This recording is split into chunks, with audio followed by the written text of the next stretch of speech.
मित्रों नमस्कार। Parameter of law के इस चैनल में मैं आपका मित्र रिटायर्ड जज अशोक शर्मा आपका हार्टली वेलकम करता हूं।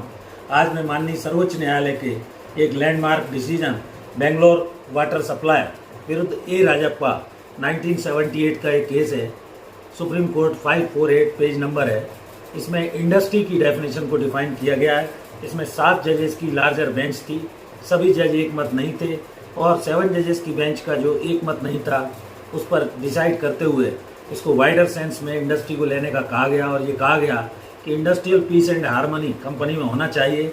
एम्प्लॉयर एम्प्लॉय के बीच जो भी रिलेशन है वो अच्छे होना चाहिए। सुप्रीम कोर्ट के समक्ष इसमें कुछ प्रश्न उठे। विदाउट प्रॉफिट मोटिव एस्टेब्लिशमेंट जैसे क्लब है, लॉयर है, सीए है, डॉक्टर हैं, इनके क्लिनिक हैं, चैरिटेबल ट्रस्ट वगैरह है, इनकी क्या स्थिति रहेगी? क्या ये इंडस्ट्री मानी जा सकती है? No profit no loss institute की क्या स्थिति रहेगी?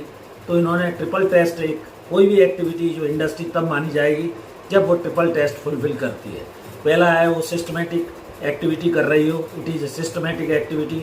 दूसरा कोऑपरेशन बिटवीन द एम्प्लॉयर और एम्प्लॉय के बीच कोऑपरेशन हो।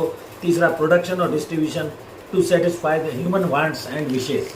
तो ये तीनों जो ट्रिपल टेस्ट हैं इनको यदि फुलफिल कर लेती है तो उसके स्थिति स्पष्ट होगी उसमें। पहला। दूसरा ये है कि प्रॉफिट मोटिव इज इमेटीरियल। अगर वो प्रॉफिट कमा रही है ये इस पर महत्व नहीं दिया जाएगा। फिलेंथ्रॉपी यानी चैरिटेबल कोई धर्मार्थ को काम कर रही है कि नहीं, होना इमेटीरियल है। दूसरा, मेजर पार्ट और डोमिनेंट नेचर टेस्ट को भी देखना होगा। इसके अलावा जैसे एज फॉर एग्जांपल कोई व्यक्ति गन्ने की खेती कर रहा है और दूसरे लोगों के भी उसने कोई फैक्ट्री लगा ली और दूसरे लोगों के खेतों से भी गन्नों को मंगाकर वो इंडस्ट्री चला रहा है, तो इसको इंडस्ट्री माना गया क्योंकि वो अपने प्रॉफिट के लिए कार्य कर रहा है। दूसरा, कोई टीचर है, उससे क्लरिकल वर्क भी कराया जाता है लेकिन उसका मेन कार्य टीचर का है, टीचिंग का है, तो ऐसी एक्टिविटी को स्कूल और कॉलेज को इसी कारण इंडस्ट्री की परिभाषा में कवर्ड नहीं माना गया।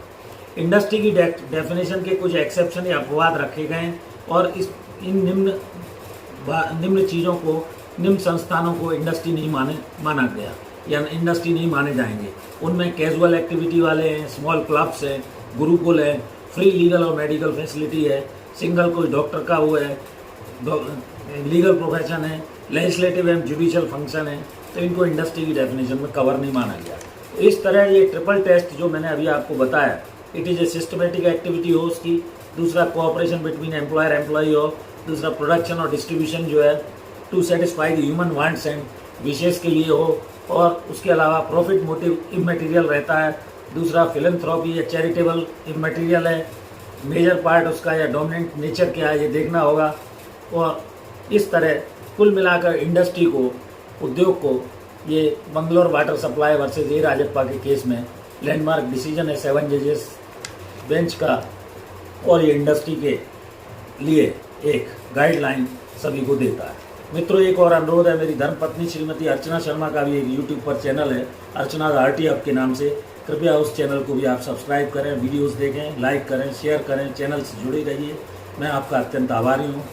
इस वीडियो में यहीं तक, कल फिर मिलते हैं नए वीडियो के साथ। Thank you for watching.